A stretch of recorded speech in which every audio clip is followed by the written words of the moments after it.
दोस्तों, माता सीता ने भी अपने कर्मों का फल भोगा था।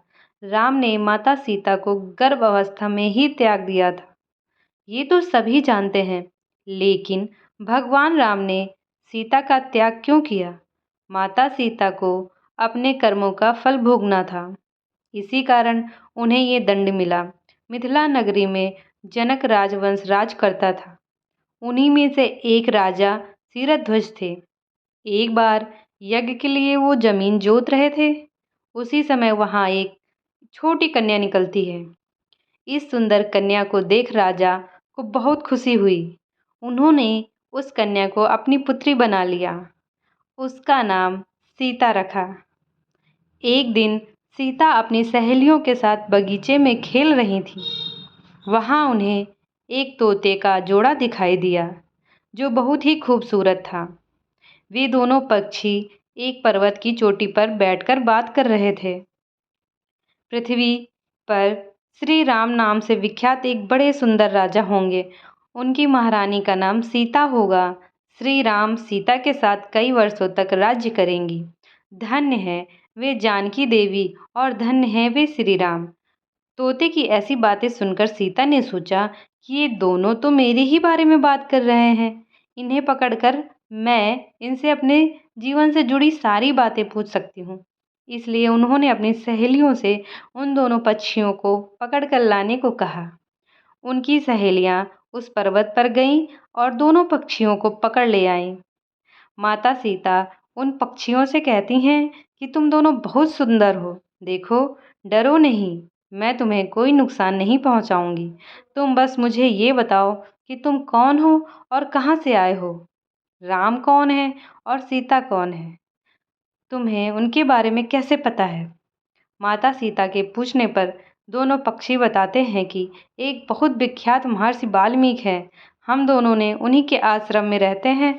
महर्षि ने रामायण नाम का एक ग्रंथ लिखा है, जिसका पाठ उन्होंने अपने शिष्यों को भी कराया है। उन पक्षियों में सीता को ये भी बताया कि ग्रंथ में महर्षि वाल्मीकि ने बताया है कि महर्षि ऋष्यभंग के द्वारा किए गए पुत्रश्रेष्ठ यज्ञ से प्रसन्न होकर भगवान विष्णु राम, लक्ष्मण, भरत और शत्रुघ्न ये चार मानव शरीर धारण कर पृथ्वी पर जन्म लेंगे। बड़े होकर श्री राम महर्षि विश्वामित्र और अपने छोटे भाई लक्ष्मण के साथ हाथ में धनुष लिए मिथिला आएंगे और शिव जी के धनुष को तोड़कर सीता से विवाह करेंगे। फिर उस पक्षी के जोड़े ने कहा, हे सुंदरी, हमने तुम्हें सब बता दिया, अब हमें छोड़ दो, हम जाना चाहते हैं। पक्षियों की बातें सुनकर माता सीता के मन में और भी बातें जानने की इच्छा हुई। उन्होंने उन दोनों से पूछा कि राम कहाँ होंगे, वे किसके पुत्र हैं, कैसे वो मिथिला आकर जानकी से विवाह करेंगे। नर तोता बोला कि श्री रामचंद्र का मुख कमल के समान सुंदर, नेत्र बड़े बड़े और खिले हुए, नासिका ऊंची, पतली भुजाएं, घुटनों तक, गला शंख के समान होगा। मैं उनका वर्णन क्या करूं, जिनके गुणों का बखान 100 मुख वाला भी नहीं कर सकता।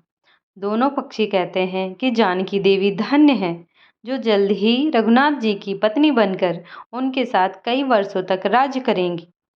लेकिन तुम कौन हो? पक्षियों की बातें सुनकर सीता ने कहा, जिसे तुम लोग जानकी कह रहे हो, वो मैं ही हूँ। माता सीता उन्हें कहती हैं कि मैं तुम दोनों को तभी छोड़ूंगी जब श्री राम यहाँ आकर मुझसे विवाह करेंगे। तब तक तुम दोनों आराम से मेरे घर में रह सकते हो। ये सुनकर मादा तोता जानकी से कहती है, हम वन के पक्षी हैं, हमें घर में सुख नहीं मिलेगा। मैं गर्भवती हूँ, मुझे जाने दो। मैं अपने स्थान पर जाकर बच्चे पैदा करूंगी। आप चाहे तो उसके बाद फिर यहाँ आ जाऊंगी। उसके कहने पर भी सीता जी ने उसे नहीं छोड़ा। तब उसके पति नर तोते ने कहा, सीता, मेरी पत्नी को छोड़ दो, वो गर्भवती है। जब ये बच्चों को जन्म देगी तब उसे लेकर मैं फिर तुम्हारे पास आ जाऊंगा। तब माता सीता ने कहा, तुम आराम से जा सकते हो, लेकिन ये मुझे बहुत पसंद है। तुम घबराओ नहीं, मैं इसका अच्छे से देखभाल करूंगी। जब सीता ने उस मादा तोते को छोड़ने से मना कर दिया, तब वो पक्षी दुखी हो गया।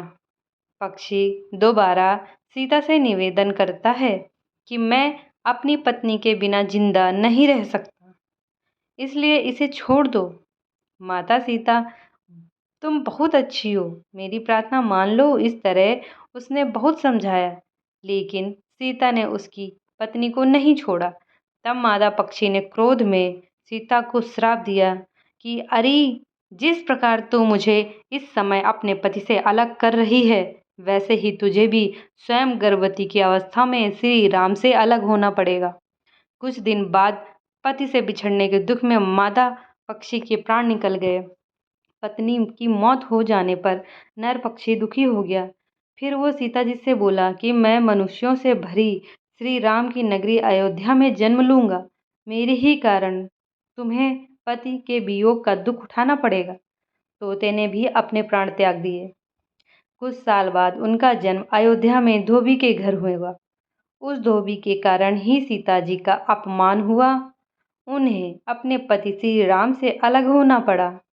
उस तोते का श्राप ही सीता जी के पति श्री राम से बिछड़ने का कारण बना। इसलिए जब माता सीता गर्भवती थीं, तो उन्हें भी पति से दूर वन में रहना पड़ा। दोस्तों, अगर मेरी कहानी पसंद आए तो प्लीज़ चैनल को सब्सक्राइब